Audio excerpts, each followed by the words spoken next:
بسم الله الرحمن الرحيم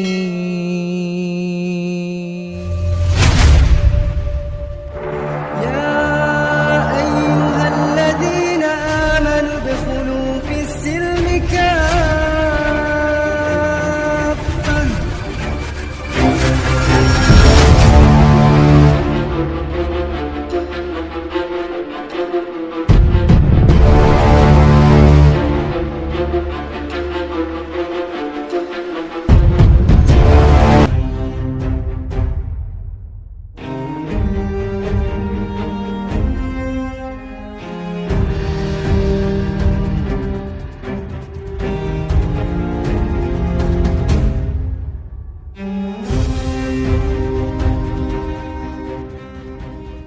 Saudaraku yang dirahmati oleh Allah Subhanahu wa taala,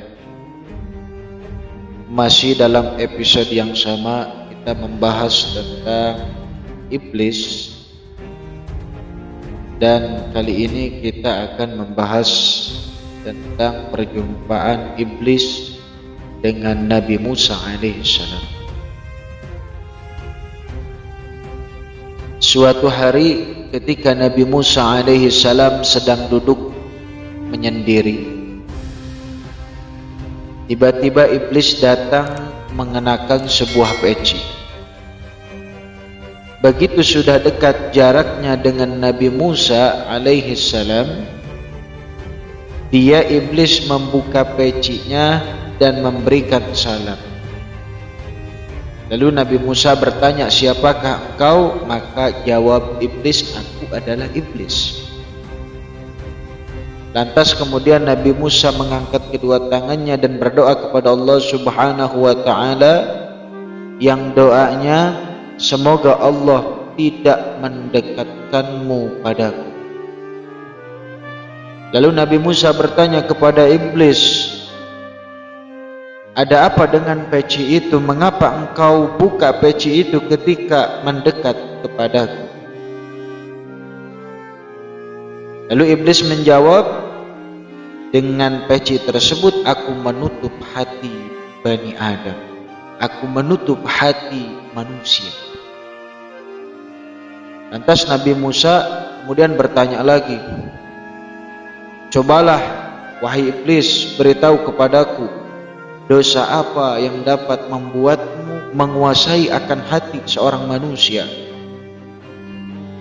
Lalu iblis menjawab, "Ketika seseorang mengagumi dirinya sendiri, ketika seseorang merasa banyak amalnya, ketika seseorang menganggap dosa-dosanya sedikit, ketahuilah wahai Musa, aku akan menguasai hati." "Wahai Musa," kata iblis, "janganlah engkau berdua dengan seorang wanita yang tak halal bagimu. Karena setiap lelaki yang sedang berduaan dengan seorang wanita, aku sendiri yang akan menemaninya.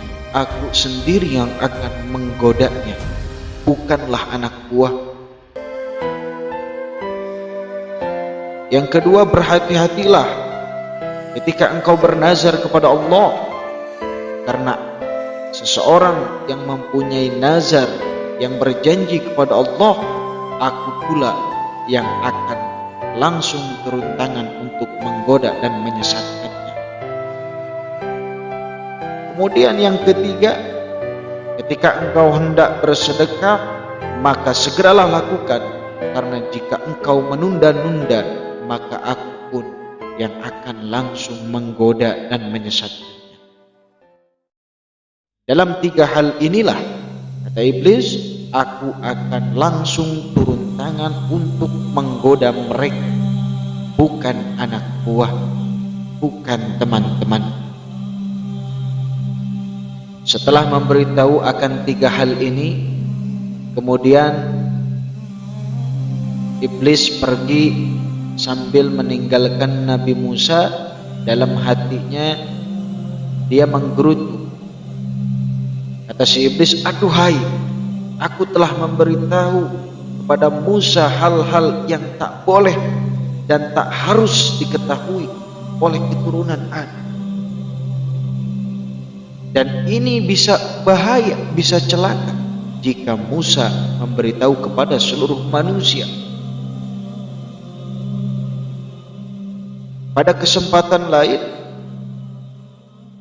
dalam riwayat juga diceritakan bahwa Nabi Musa ketika sedang bermunajat, berdoa kepada Allah Subhanahu wa ta'ala, lalu tiba-tiba iblis datang berusaha menggodanya, tetapi kemudian dicegah, ditegur oleh salah satu malaikat. Lalu malaikat itu berkata kepada iblis, apa yang kau inginkan darinya? Sementara Musa sedang bermunajat memohon kepada Tuhannya. Lalu si iblis menjawab, aku menginginkan darinya apa yang kuinginkan dari Adam ayahnya.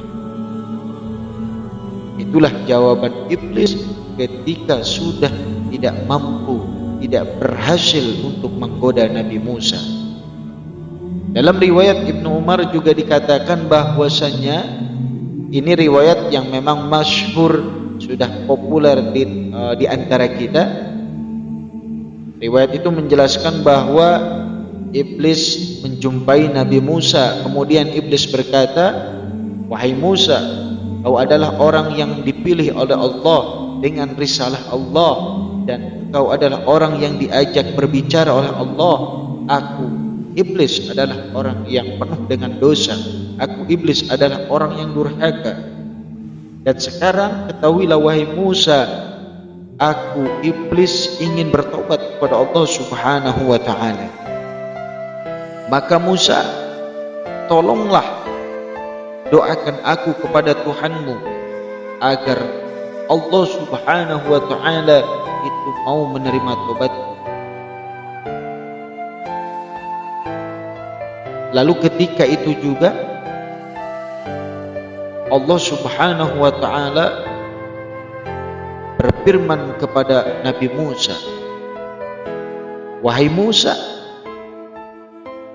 beritahulah kepada iblis bahwa aku, Tuhan semesta alam, akan menerima taubatnya iblis dengan syarat jika dia mau bersujud di hadapan kuburan Adam alaihissalam, maka aku akan menerima taubatnya.